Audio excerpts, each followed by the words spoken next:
Hello guys, welcome back to my channel. In this video, we will be talking about pit stops in MotoGP. In motorsport events, a pit stop is basically when the drivers or the riders during the race pull up in the pit lane so they can have a change of tires, repair any damage to the car or the bike that it has sustained during the race, put fuel on board, and for longer races such as Le Mans 24 hours, they even change the drivers. So basically, if any assistance is required or any change of strategy or any tweaks are to be done to the car or the bike that cannot be done by the rider or the driver on board, the pit stop is used. In F1, the pit stops play a major role in deciding the course of the race because the pit stop is mandatory and the tire change occurs which heavily alters the course of the race. There's even a famous saying that a race can be won or lost in the pits. Different compounds of tires play a role as well, and if you want to know in detail about the various tire compounds, I have made a video on it. Do check it out, it will be in the cards. Unlike F1, in MotoGP, a pit stop is not required generally because once a race starts, it goes on till the end and the riders do not have to come in to change the tires or add fuel to the bikes. But in some cases, the riders have to come into the pits. So what are these cases? Let's take a detailed look at the same.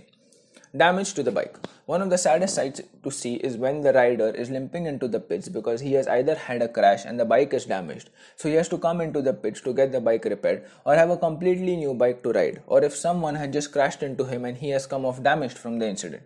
In such cases, it's most certain that the rider's race is over, and because he has lost so much time in the pits that he is way behind the field and there is no way that he can finish in the point scoring positions.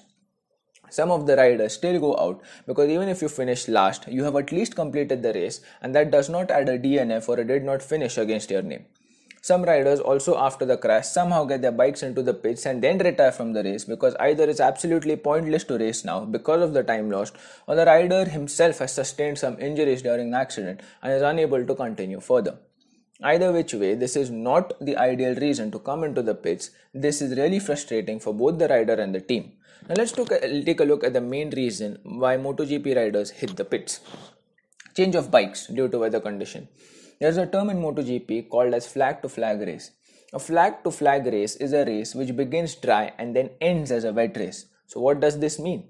When the weather is unpredictable and there are chances of rain and there was just a mild drizzle some time back and the track has now dried up, then the race is declared as a flag to flag.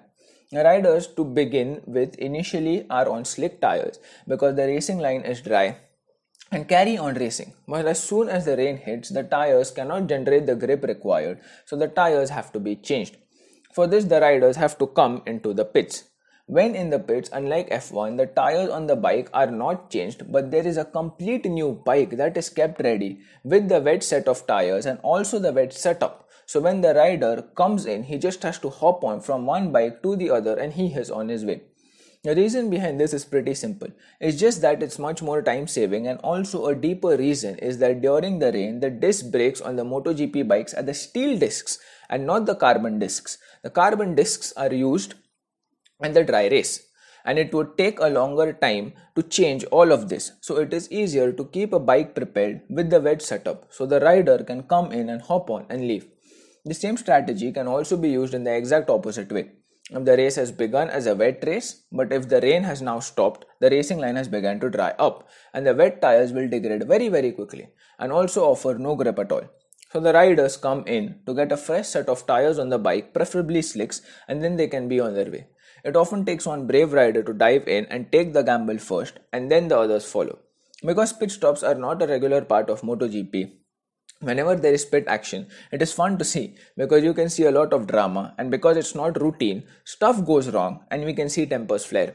One such example was the race at Silverstone a few years ago.